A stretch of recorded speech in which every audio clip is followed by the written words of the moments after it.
Hello दोस्तों, स्वागत है आप सभी का आपके अपने चैनल गुरुमंत इंस्टीट्यूट पर। आज की इस वीडियो में मैं आपको बताने वाला हूं फिजिक्स के न्यूमेरिकल्स को कैसे हल करते हैं। जब आपने फिजिक्स पढ़ी होगी, चाहे 9th क्लास में, 12th में, 11th में या बीएससी किसी भी क्लास में हो, आप फिजिक्स जब पढ़ते हो तो एक समस्या का सामना करना पड़ता है, उसके न्यूमेरिकल्स को कैसे हल करें। समझ में ही नहीं आता कि किस तरीके से सूत्र लगाएं, किस तरीके से संख्याओं को चेंज करें, किस तरीके से राशियों को चेंज करें और कौन सा फॉर्मूला लगाएं और किस तरीके से इसका उत्तर लिखें। यानी कि न्यूमेरिकल्स दिमाग से ऊपर से निकल जाते हैं एकदम। ऐसे न्यूमेरिकल्स की लाइन आ रही है, ऐसे करके बाउंड होकर चली जाती है।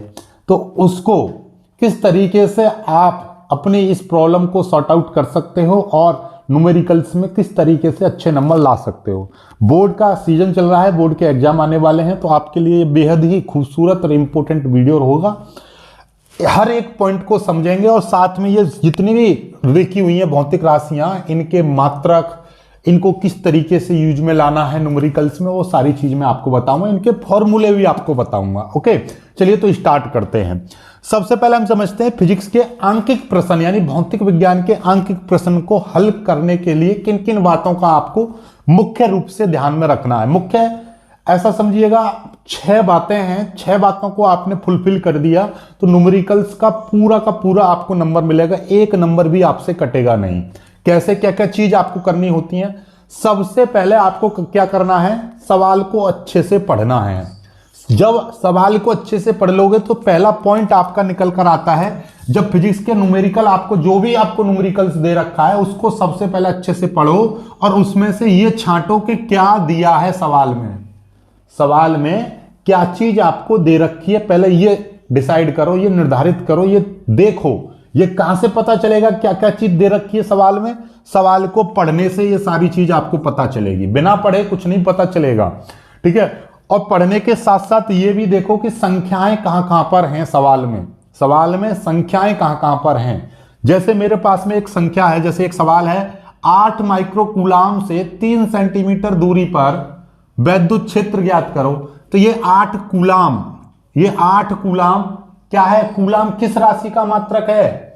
आवेश का, ठीक है। तो ये आवेश दे रखा है, 3 सेंटीमीटर दूरी, यानी ये दूरी दे दी है, वैद्युत क्षेत्र आपसे पूछा है, ठीक है। तो ये सारी चीज आपको जब सवाल को अच्छे से 2-3 बार पढ़ लोगे पता चल जाएगा क्या चीज दे रखी है।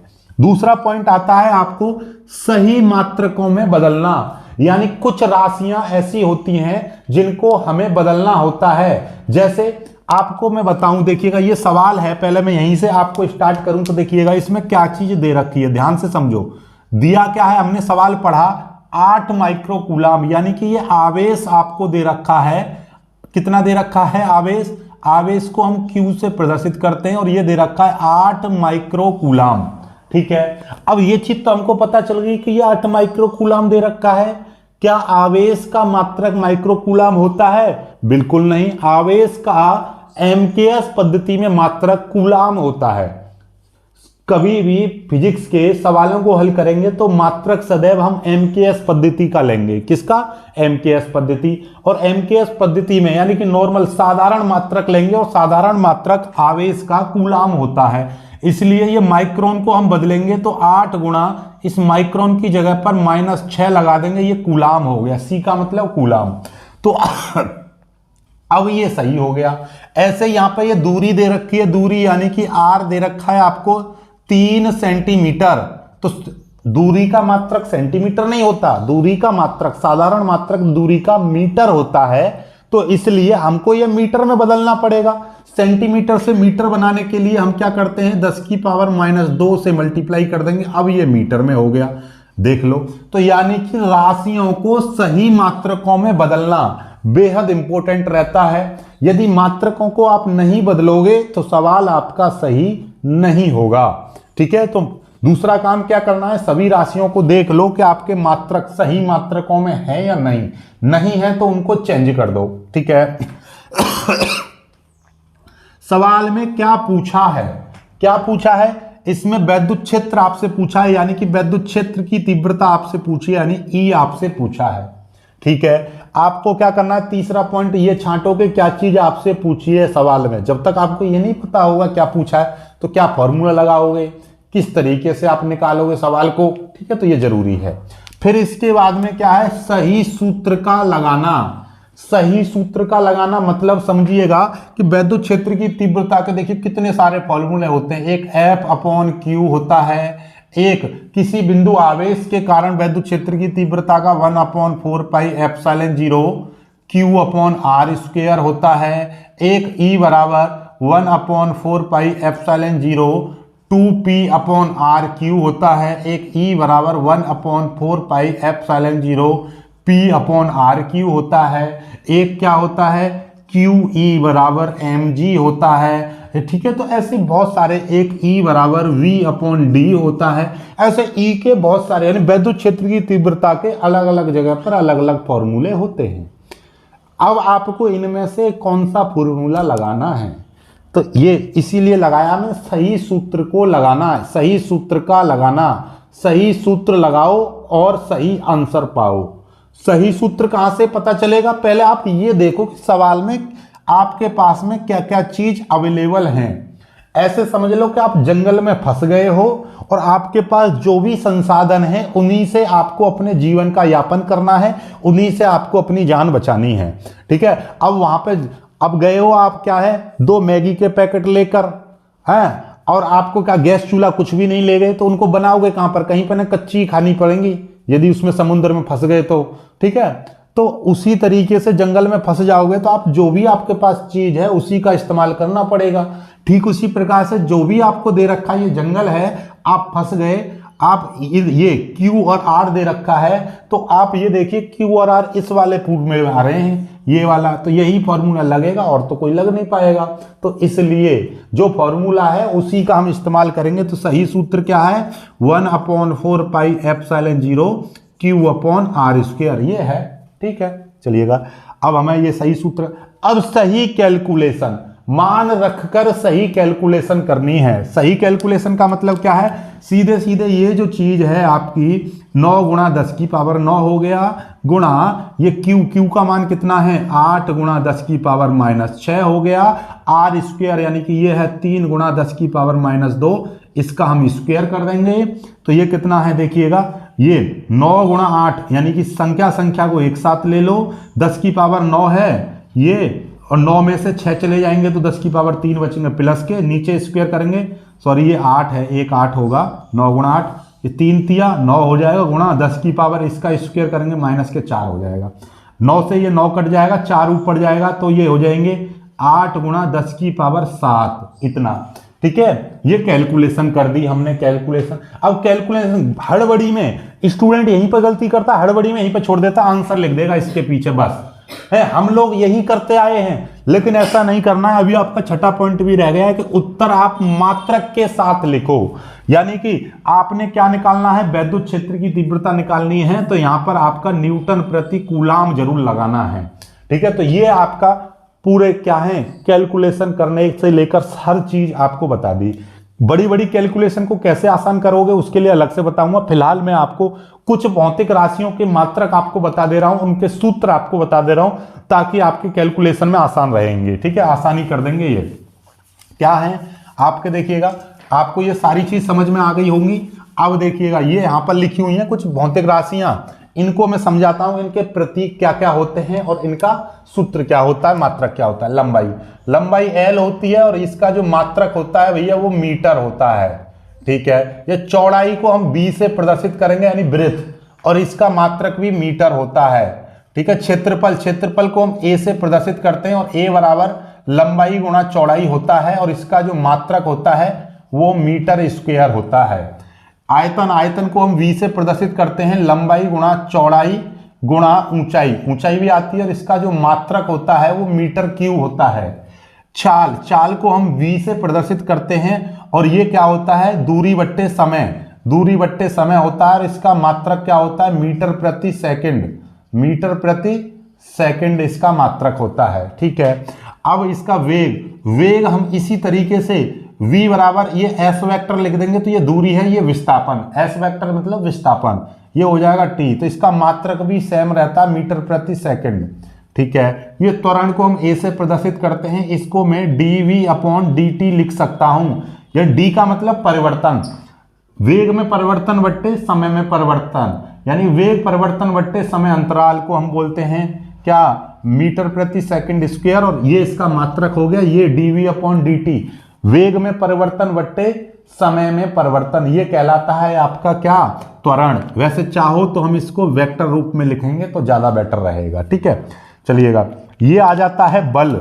बल को हम F से प्रदर्शित करते हैं, इसका फॉर्मूला ma होता है, ma, ठीक है। इसका मात्रक क्या होता है, m द्रव्यमान होता है, यहाँ पर द्रव्यमान का मात्रक किलोग्राम होता है, a का मात्रक यही है मीटर प्रति सेकंड स्क्वायर, या हम एक भाषा में इसको बोलें तो न्यूटन, किलोग्राम मीटर प्रति सेकंड स्क्वायर, या हम इसको न्यूटन भी बोलते हैं। कार्य बराबर क्या होता है, F, देखिए कार्य बराबर होता है F इंटू एस, ये होता है बल गुणा विस्थापन, यानी कि F vector into S vector. S vector मतलब विस्थापन, F मतलब बल, ठीक है। चलिएगा, ऑलराइट, तो इसमें क्या होता है ये देखिएगा ध्यान से, ये जो Fs होता है तो इसका जो मात्रक बनता है ये क्या, बल का मात्रक क्या है, न्यूटन, और S क्या है, दूरी यानी विस्थापन का मात्रक क्या होता है, मीटर, तो न्यूटन मीटर। ये ऊर्जा को K बराबर लिख देंगे हम 1/2 mv², 1/2 द्रव्यमान इंटू वेग का स्क्वायर, ये लिख दिया जाता है। इसका मात्रक होता है जूल। शक्ति को हम P से प्रदर्शित करेंगे, P बराबर होगा W/T, ठीक है। और इसका मात्रक क्या बन जाता है, मात्रक इसका बन जाता है वाट, शक्ति का मात्रक क्या बन जाता है, वाट, या हम इसको जूल प्रति सेकंड भी बोलते हैं, जूल प्रति सेकंड। ये दाब, ये P बराबर होता है F/A, मात्रक इसका क्या बनता है, न्यूटन प्रति मीटर स्क्वायर मात्रक बनता है, या हम इसको पास्कल भी बोलते हैं भाई, ठीक है। अब ये तो आपके 11वीं क्लास में मोस्टली चीजें लगती हैं, फिलहाल 12th वालों के लिए ये सारी चीजें राशि इंपॉर्टेंट हैं, सभी की विमा जरूर याद कर लेना, एक टिक मार्क में 100% यहां से क्वेश्चन आएगा, ठीक है। क्या क्या है देखिएगा, आवेश को हम Q से प्रदर्शित करते हैं, और Q बराबर फॉर्मूला होता है Ne, और मात्रक इसका होता है कूलाम, मात्रक क्या होता है, कूलाम। वैद्युत धारा I बराबर होता है Q/T, ठीक है। इसका मात्रक क्या होता है, मात्रक होता है कूलाम प्रति सेकंड, या हम इसको एम्पियर, सीधी भाषा में एम्पियर समझ जाना, एम्पियर बोलते हैं। वैद्युत क्षेत्र की तीव्रता को हम E से प्रदर्शित करते हैं, E बराबर फॉर्मूला होता है F/Q। इसका मात्रक क्या होता है, न्यूटन प्रति कूलाम, या वोल्ट प्रति मीटर, या इसका दूसरा मात्रक भी होता है वोल्ट प्रति मीटर, ये वोल्ट प्रति मीटर भी होता है। वैद्युत बल हम निकालते हैं F बराबर 1/4πε0 Q1 Q2/r², इस तरीके से इसका मात्रक न्यूटन होता है। वैद्युत विभव बराबर क्या होता है, W/Q, इसका मात्रक होता है जूल प्रति कूलाम, या हम इसको वोल्ट भी बोलते हैं, धारिता C बराबर होता है Q/V, इसका मात्रक होता है कूलाम प्रति वोल्ट होता है, या हम इसको एक भाषा में बोलें तो फैरड, ठीक है। धारिता का मात्रक क्या होता है, फैरड। वैद्युत प्रतिरोध R बराबर होता है V/I, इसका मात्रक होता है वोल्ट प्रति एम्पियर, या हम सीधी भाषा में बोले तो ओम, वोल्ट प्रति एम्पियर, या सीधी भाषा में बोले तो ओम। अनुगमन वेग, इसको हम VD से प्रदर्शित करते हैं, एक सूत्र आता है I बराबर ANE/VD, तो ये I/ANE होता है, इसका मात्रक मीटर प्रति सेकंड होता है। धारा घनत्व J, इसको J से प्रदर्शित करते हैं, J बराबर होता है I/A, इसका मात्रक क्या होता है, एम्पियर प्रति मीटर स्क्वायर, ये होता है इसका मात्रक। चुंबकीय क्षेत्र को B से प्रदर्शित करते हैं, μ0/4π I delta L sin θ/r², ये होता है, ठीक है। इसका मात्रक क्या होता है, टेस्ला, इसका मात्रक होता है टेस्ला, ऑलराइट, ठीक। अब आ जाते हैं वैद्युत फ्लक्स। वैद्युत फ्लक्स को हम फाई से प्रदर्शित करते हैं, ई लगा देते हैं। इलेक्ट्रिक फ्लक्स, इलेक्ट्रिक फ्लक्स के बराबर होता है E vector dot A vector, या हम इसका एक और फॉर्मूला बन जाता है ई ए कॉस थीटा। क्या बन जाता है? ई ए कॉस थीटा, ठीक है, इस तरीके से, ठीक है। अब इसका मात्रक क्या बनेगा देखिएगा, वैद्युत क्षेत्र की तीव्रता का मात्रक क्या होता है? वैद्युत क्षेत्र की तीव्रता का मात्रक होता है न्यूटन प्रति कूलाम। ये रहा न्यूटन प्रति कूलाम है, न्यूटन प्रति कूलाम। तो इसका मात्रक क्या बन जाता है? न्यूटन मीटर स्क्वायर प्रति कूलाम, ठीक है, इसका मात्रक वैद्युत। विशिष्ट प्रतिरोध, इसको रो से प्रदर्शित करते हैं आर ए अपॉन एल, इसका मात्रक हो जाता है ओम मीटर, ओम मीटर। इस तरीके की ये कुछ भौतिक राशियां थी जिनके कुछ सूत्र थे और कुछ मात्रक थे। स्पेशली मैं आपको बात बताऊं, वैसे तो मैं बता दूंगा आपको आगे, ये आपके क्या हैं, जितनी भी ये वाली 13 से लेकर 24 तक जितनी भी भौतिक राशियां हैं, इनके सूत्र, मात्रक और विमा जरूर याद कर लीजिएगा, क्योंकि इन पर आधारित डेफिनेटली 100% श्योरता के साथ बता रहा हूं 2024 के बोर्ड परीक्षा में आपको न्यूमेरिकल्स तो मिलेगा ही मिलेगा। इन भौतिक राशियों पे से न्यूमेरिकल्स तो 100% मिलेगा ही मिलेगा। साथ में आपको इनमें से या तो सूत्र पूछ लेगा, या मात्रक पूछ लेगा, या विमा पूछ लेगा। आपको चॉइस यानी कि एमसीक्यू में भी 100% एक क्वेश्चन जरूर मिलेगा यहां से, तो इसलिए इनको जरूर कर लीजिएगा। वीडियो को लाइक करना, शेयर करना, चैनल को सब्सक्राइब जरूर कर लीजिएगा।